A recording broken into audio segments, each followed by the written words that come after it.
नमस्कार साथियों, मैं सुशील त्रिपाठी आपका अपने चैनल में स्वागत करता हूं। आज हम पढ़ेंगे पॉलिटी के एक ऐसे टर्म के बारे में जो बार बार जब हम पढ़ते हैं तो इसका जिक्र किया जाता है। जब हम प्रेसिडेंट के चुनाव या फिर उसको हटाने की बात करते हैं तो वहाँ पे भी इस तरह के वर्ड का यूज़ किया जाता है। जब कोई विधेयक पारित होता है वहाँ पे भी इसका यूज़ किया जाता है। तो हम चर्चा करेंगे बहुमत के प्रकार, बहुमत किसे कहते हैं, बहुमत निकाला कहा जाता है और बहुमत कैसे यूज करते हैं। तो आइए सबसे पहले हम देखते हैं कि बहुमत कितने प्रकार के होते हैं।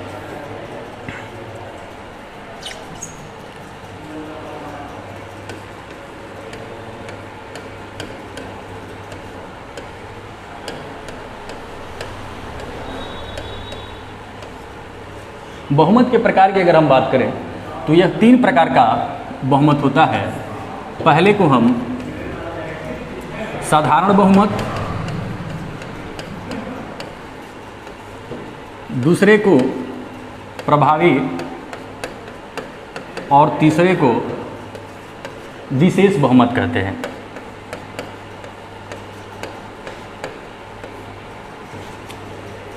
इन तीनों बहुमत का यूज अलग अलग किया जाता है। तो सबसे पहले हम ये जानेंगे कि साधारण बहुमत किसे कहते हैं, निकाला कैसे जाता है, कहाँ यूज किया जाता है। तो आइए पहले हम साधारण विधेयक की चर्चा करें, साधारण बहुमत के बारे में जान लेते हैं।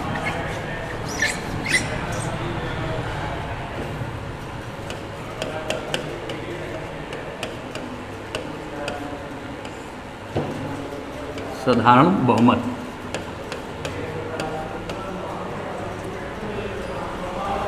साधारण बहुमत कैसे निकाला जाता है, इसका एक सिंपल सा फार्मूला होता है। फार्मूला होता है उपस्थित और मतदान करने वाले सदस्यों का बहुमत। उपस्थित और मतदान करने वाले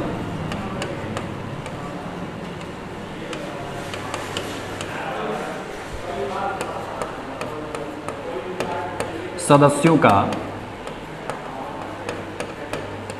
बहुमत। इस फार्मूले के माध्यम से हम ये निकाल लेंगे कि साधारण बहुमत से कोई विधेयक पारित होगा या नहीं। तो आइए कि एग्जाम्पल के तौर पे हम समझाने की आपको कोशिश करते हैं। मान लीजिए हम लोकसभा की बात करते हैं। तो लोकसभा में टोटल सदस्यों की संख्या आपको पता होगा 543 है। पहले 545 हुआ करता था, लेकिन 104वें संविधान संशोधन के द्वारा जो 2 एंग्लो इंडियन को मनोनीत किया जाता था राष्ट्रपति के द्वारा, उसको अब रद्द कर दिया गया है। तो हम ये कहेंगे कि 543 सीटों की सदस्य है संसद में। लोकसभा की अगर हम बात करें तो 543 सदस्य हैं।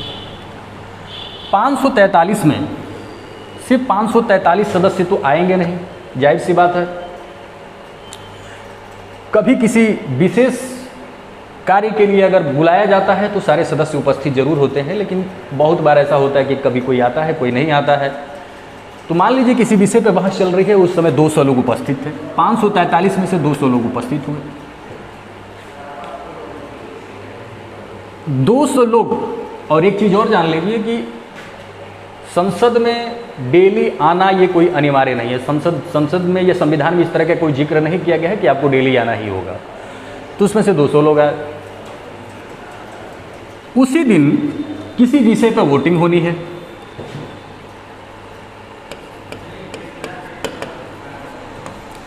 किसी विषय पे वोटिंग होनी है और वोटिंग के दौरान किसी विपक्ष के नेता उनके द्वारा अपने सदस्यों को यह कह दिया गया कि भाई आप लोग वोट नहीं करेंगे, सिर्फ देखना है और हो हल्ला मचाना है, पारित नहीं होने देना है, जैसे भी हो आप वोट नहीं करेंगे। तो मान लीजिए ऐसे लोगों की, ऐसे सदस्यों की संख्या थी टोटल 20। अब उपस्थित और मतदान करने वाले सदस्यों की जो टोटल संख्या हम अगर निकालें तो यहाँ हो जाएगा 200 माइनस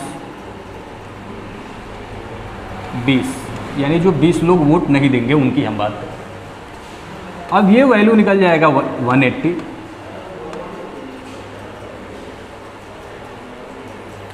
यही वो संख्या है जिनसे हम बहुमत की गणना करेंगे। उपस्थित और मतदान की जो संख्या है सदस्यों की वो 180 निकल गई। अब हम ये निकालेंगे कि बहुमत से कोई विधेयक पारित हो रहा है या नहीं। इसके बारे में कैसे हम चर्चा करेंगे, देखिए अब रही बात 180 की, 180 से ही उस आंकड़े को हम निकालेंगे कि कोई विधेयक पारित होगा कि नहीं होगा। ये 180 आया और आपको हम बताया फार्मूला कि उपस्थित और मतदान करने वाले सदस्यों का बहुमत। बहुमत का मतलब क्या होता है, किसी भी संख्या का 50%। तो ये 50% कितना हो जाएगा, 90, यानी कि 90 लोग जब वोट करेंगे तो 90 ऐसे भी होंगे जो वोट करेंगे लेकिन ये विपक्ष के लोग होंगे। यानी अगर 90 लोग बोल रहे हैं कि यस यह पारित होना चाहिए और 90 लोग बोल रहे हैं कि नहीं यह पारित नहीं होना चाहिए, उस कंडीशन में जब दोनों तरफ बराबर हो जाता है तो आप पढ़े होंगे लोकसभा के अध्यक्ष के एक अधिकार इसमें शामिल हो जाता है कि दोनों तरफ जब बराबर हो जाए तो अपना वोट वो जिधर भी चाहे दे सकता है। पक्ष में देगा तो पारित हो जाएगा, और विपक्ष में चला जाएगा तो पारित नहीं होगा। तो यहाँ पे 90 और +1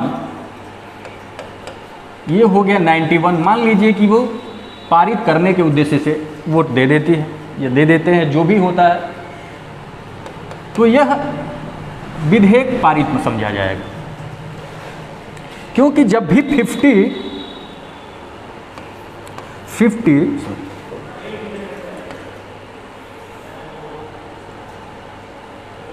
जब भी 50 + 1 का आंकड़ा होगा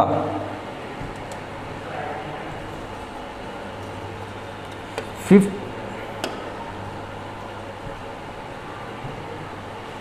50 + 1 का जब भी आंकड़ा होगा तो हम समझेंगे कि यह विधेयक पारित हो गया है। ये तो हो गया कि साधारण बहुमत निकालते कैसे। अब हम ये जान लेते हैं कि साधारण बहुमत का यूज कहाँ कहाँ किया जाता है। तो दोस्तों जान लीजिए साधारण बहुमत का यूज मुख्यतः 3 जगह अधिकांश होता है। साधारण बहुमत का यूज मुख्यतः 3 जगह होता है। पहला,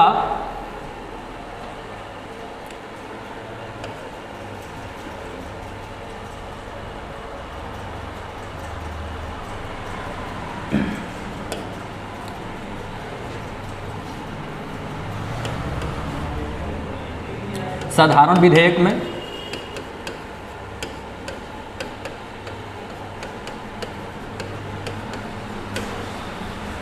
दूसरा वित्त और तीसरा धन विधेयक। इन 3 जगह साधारण विधेयक का यूज मैक्सिमम किया जाता है। इसके अलावा संसद में बहुत सारे ऐसे प्रस्ताव होते हैं जिनमें इनका यूज किया जाता है। विश्वास प्रस्ताव हो गया, अविश्वास प्रस्ताव हो गया, काम रोको प्रस्ताव हो गया। तो इस तरह के जितने प्रस्ताव भी होते हैं उसमें भी साधारण विधेयक का यूज की साधारण बहुमत का यूज किया जाता है। सबसे ज़्यादा किसी बहुमत का यूज किया जाता है तो वो साधारण बहुमत का यूज किया जाता है। अब इसके बाद अगर दूसरे टॉपिक की हम बात करें, अच्छा एक चीज़ इसमें एक और एग्जाम्पल हम लेकर के समझाएं, क्योंकि जब 180 की अगर हम बात कर रहे थे तो टोटल कट जा रहा था, डिविजिबल है 180। अगर मान लीजिए सदस्यों की संख्या 200 न हो करके, ये मान लीजिए 200 लोग उपस्थित हुए, 200 ही, ये पुराना एग्जाम्पल से ही हम ले रहे हैं, और जो 20 लोग हैं, 20 ना हो करके हम मान लेते हैं कि 21 लोग ऐसे हैं जिन्होंने वोट नहीं दिया। तो ये टोटल वोट देने वाले सदस्य जो हो गए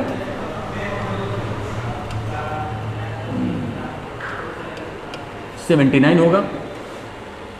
इस कंडीशन में क्या होगा, जब इसका 50% निकालेंगे तो ये डेसिमल में आएगा। तो डेसिमल में जब आएगा तब हम कैसे निकालेंगे कि कोई विधेयक पारित होगा कि नहीं होगा, इसके लिए भी हम देख लेते हैं एक बार। तो ये 179 अगर इसका 50% निकालेंगे तो ये आएगा 89.5।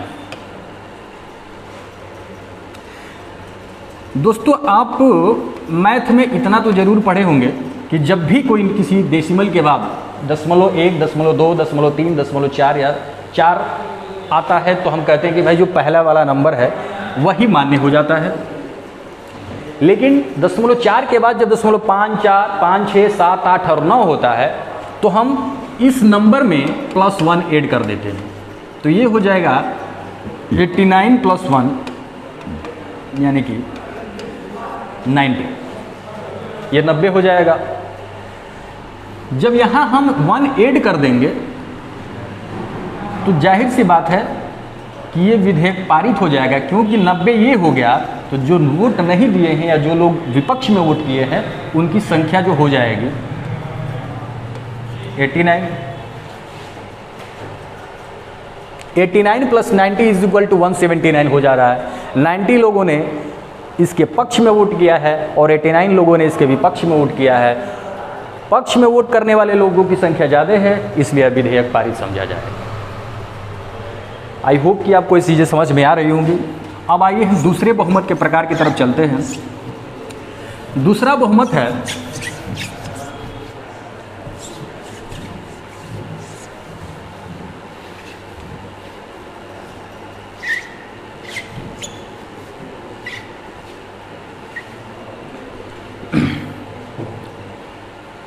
प्रभावी बहुमत।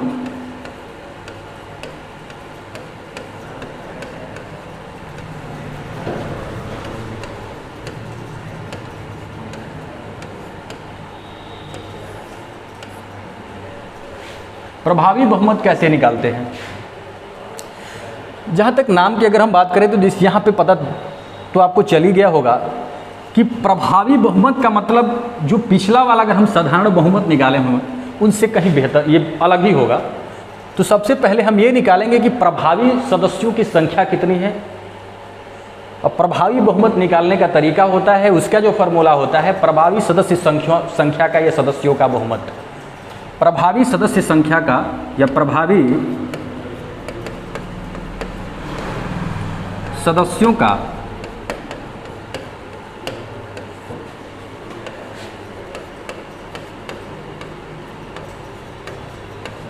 बहुमत, ये हो गया।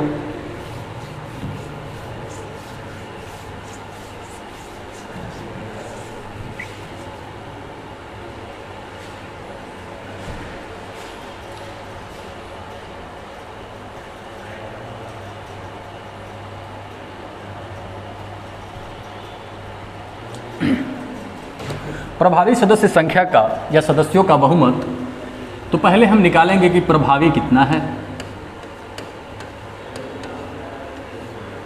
लोकसभा की अगर हम बात करते हैं तो 543 टोटल मेंबर हैं और 543 में से 543 चुन करके आ गए। लोकसभा में 543 में से 543 सदस्य जब चुन करके आए तो बाद में पता चला कि भाई इसमें से 2 लोग ऐसे थे जिनकी डेथ हो गई।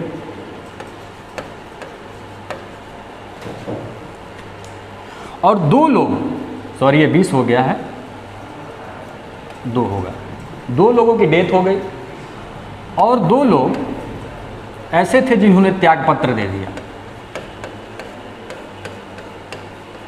त्यागपत्र दे दिया।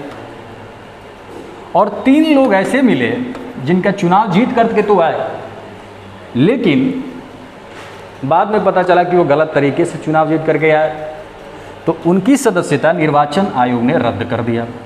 इनका निर्वाचन रद्द हो गया।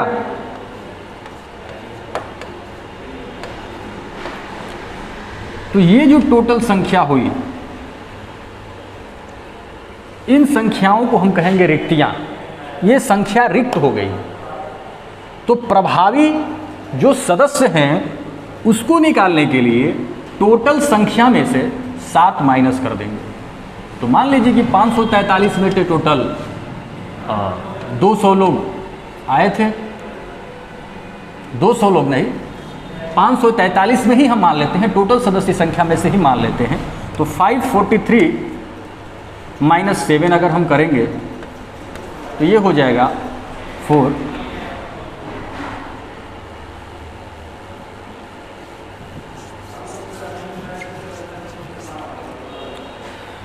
दोस्तों ये बोर्ड सही काम नहीं कर रहा है, इसको एक बार हम दिखाते हैं, उसके बाद हम बताते हैं कि आगे के टॉपिक हम शुरू करते हैं। Thank you.